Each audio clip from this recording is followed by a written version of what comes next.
విగ్రహం బొమ్మనే కదా, బొమ్మ కాలి రీతి ఏంటి, బొమ్మ చేతి రీతి ఏంటని మాట్లాడిన మీ లీడర్లు మళ్ళీ ఇప్పుడు వచ్చి అపర భక్తుల్లాగా చెప్పుకుంటున్నారు. మీరా విశ్వాసాల గురించి మాట్లాడేది? అసలు నా వైసీపీ అది కట్టింది, నా వైసీపీ ఇది కట్టింది, నేను ఇక్కడ టీటీడీ గుడి కట్టాను, నేను అక్కడ గుడి కట్టాను, గుడిలో గంట పెట్టాను. ఎవరబ్బా సొమ్ము అది? భక్తుల సొమ్ము. మీ 5 ఏళ్ల పాలనలో దేవాదాయ భూములని ఎన్ని వేల ఎకరాలని మీరు దోచుకున్నారో చెప్పి మాట్లాడే ధైర్యం మీకుందా? అసలు స్టాంచ్ క్రిస్టియన్స్ లాగా ఉన్నటువంటి వాళ్ళని అసిస్టెంట్ కమిషనర్ లాగా అలానే డిస్ట్రిక్ట్ కమిషనర్ లాగా వేసింది నిజం కాదా? ఎండోమెంట్ డిపార్ట్మెంట్కి ఉచిత దర్శనాలు క్యాన్సిల్ చేయలేదా మీరు? అకామిడేషన్ రేట్లు పెంచలేదా? ఉచిత ప్రసాదాలు ఆపలేదా? ప్రసాదాల నాణ్యత తగ్గలేదా? క్యూలలో ఉన్నటువంటి వారికి మంచినీళ్ళు ఇచ్చిన పాపాన పోలేదు కదా.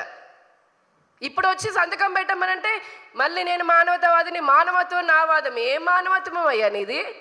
ఇదేనా మా హిందూ సనాతన ధర్మ సాంప్రదాయాలని తుంగలో తొక్కడమేనా నీది ఉన్నటువంటి లౌకికవాదం? సనాతన ధర్మానికి సంబంధించి మీకు చేతనైతే గౌరవించండి, ఆచరించడం మీకు చేత. ఎందుకంటే మీరు వేరే మతాన్ని ఆచరిస్తున్నారు కాబట్టి, అది మీరే చెప్పుకున్నారు కాబట్టి. కానీ గౌరవించకపోగా హిందూ సాంప్రదాయాలని కాలరాసేటటువంటి అధికారం అసలు ఎవరికైనా ఎవరిచ్చారు? దానికి మళ్ళీ సెక్యులరిజం అని పేరు పెడుతున్నారా?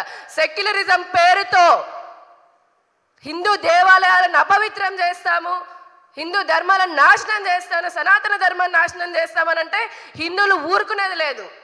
ఈసారి వచ్చి వెంటబడి కొడతారు ఎవరినైనా సరే, గుర్తుపెట్టుకోండి. అది ప్రతి వాడికి సెక్యులరిజము, మానవతావాదం, లౌకికవాదం. మీ మానవతావాదం గురించి మాట్లాడాలంటే దళితుడు అని కూడా అన్నారు కదా నిన్న. మరి ఏం మొహం పెట్టుకొని ఒక దళిత డ్రైవర్ని చంపిన అనంతబాబుని పక్కనే పెట్టుకున్నారు ప్రెస్ మీట్లో? ఇదేనా మీరు దళితులకు ఇచ్చేటటువంటిది? ఇదేనా మీకున్న మానవత్వం? ఒక దళితుడు అనేవాడు డాక్టర్ సుధాకర్ నాయుడు, ఆయన మరణానికి కారణమైనప్పుడు మీ మానవత్వం ఇదేనా? అంతెందుకు సొంత బాబాయి మరణించినప్పుడు ఆ సంగతి అందరికీ తెలుసు, రావడానికి వెళ్ళి చూడడానికి కూడా టైం లేనటువంటి ఇదే జగన్మోహన్ రెడ్డి గారి మానవత్వము.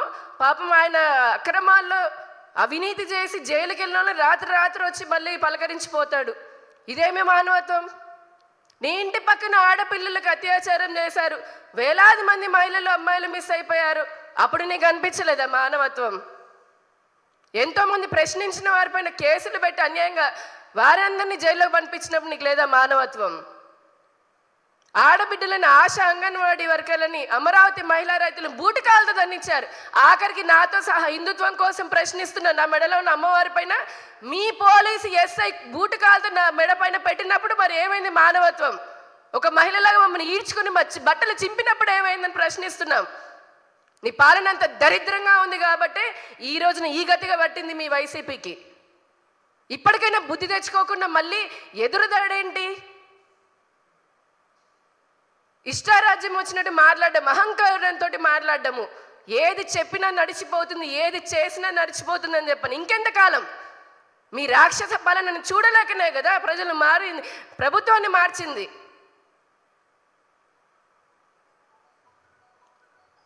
ఇప్పటికైనా పిచ్చి పిచ్చి ఆరోపణలు అటు భారతీయ జనతా పార్టీ పైన కానివ్వండి, కూటమి పార్టీల పైన కానివ్వండి, మరీ ముఖ్యంగా హిందూ ధర్మానికి సంబంధించి ఏదైనా సరే తప్పుడు మాటలు మాట్లాడితే ఎవరిని ఉపేక్షించేది లేదు, ఎవరిని క్షమించేది లేదు.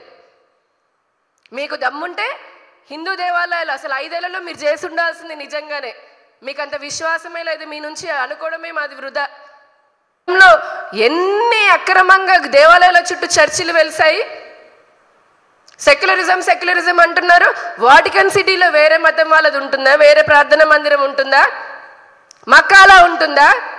కానీ ఇదే తిరుమల, ఇదే శ్రీశైలం, అన్నవరం తీసుకోండి, అంతెందుకు బెజవాడ కనకదుర్గమ్మని తీసుకోండి, చుట్టుపక్కల ఎన్ని ఇతర ప్రార్థనా మందిరాలు వెలిసాయి 5 ఏళ్లలో? తీయండి లెక్కలు. చేతనైతే దమ్ముంటే లెక్కలు తీసుకొని వచ్చి శ్వేతపత్రం విడుదల చేయండి. మీరు కూడా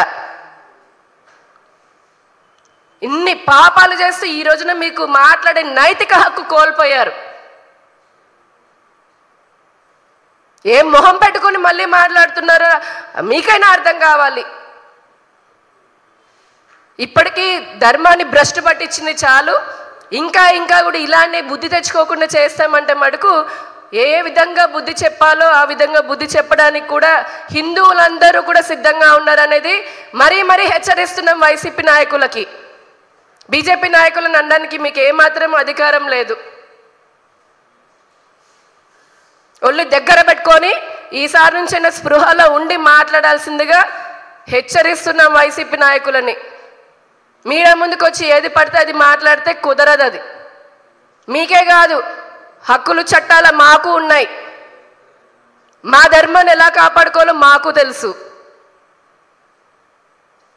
దళితులకి టీటీడీ బోర్డు మెంబర్ లాగా చెయ్యాలని చెప్పని పోరాటం చేసింది భారతీయ జనతా పార్టీ. టీటీడీ బోర్డులో తప్పులు నేరస్తులను వెయ్యకూడదు, తప్పులు చేసిన వాళ్ళని నేరస్తులను వేయకూడదు అని చెప్పని పోరాటం చేసింది భారతీయ జనతా పార్టీ. ఈ రోజున మీరా మమ్మల్ని ప్రశ్నించేది?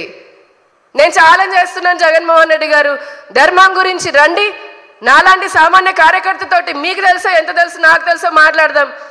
ఏ విధంగా మీరు ధర్మాన్ని అపవిత్రం చేస్తూ అపహాస్యం చేస్తూ ఇదే లౌకికవాదం అంటున్నారు? రండి, డిబేట్ పెట్టుకుందాం. ఎక్కడ రాశారు? ఏ రాజ్యాంగంలో రాశారు? సెక్యులరిజం పేరుతో హిందూ సనాతన ధర్మాన్ని నాశనం చేయండి, ఇష్టం వచ్చినట్టుగా మాట్లాడండి, కుట్రలు చెయ్యండి, కులాల మధ్య చిచ్చులు పెట్టండి, శాంతి భద్రతలకి విఘాతం చేయండి అని ఎక్కడ రాశారండి? టీటీడీ మాత్రమే కాదు, రాష్ట్రంలో ఉన్న దేవాలయాల్లో కూడా ఇప్పుడిప్పుడే మంచి నాణ్యమైనటువంటి ప్రసాదాలు, భక్తులకి మెరుగైనటువంటి వసతులు కూడా కల్పించడం జరుగుతోంది. భక్తుల మనోభావాలకి మా ప్రభుత్వం, మా కూటమి ప్రభుత్వం ఎప్పుడు కూడా మనోభావాలను గౌరవిస్తుంది. సనాతన ధర్మాన్ని పరిరక్షించడం కోసం భారతీయ జనతా పార్టీ కూడా ప్రభుత్వాన్ని, రాష్ట్ర ప్రభుత్వానికి ఎన్నో తగిన సూచనలు చేస్తూనే ఉంది. తొందరలోనే ఈ 5 సంవత్సరాల్లో పట్టినటువంటి పీడ, అసలు ఈ రాష్ట్రంలో హిందూ ధర్మానికి పట్టిన పీడ చెద ఏదైనా ఉంటుంది జగన్మోహన్ రెడ్డి గారు. ఈ చెదని శాశ్వతంగా వదిలించుకోవడం కోసం అని చెప్పి ప్రజలే వదిలించుకున్నారు. కానీ ఇంకా మిగిలిపోయిన ఈ జాడ్యాన్ని ఏదైతే ఉందో ఆ ధర్మానికి పట్టినటువంటి జాడ్యాన్ని పోగొట్టడానికి మేము శతవిధాలుగా కూడా కృషి చేస్తామని తెలియజేసుకుంటూ ధన్యవాదాలు.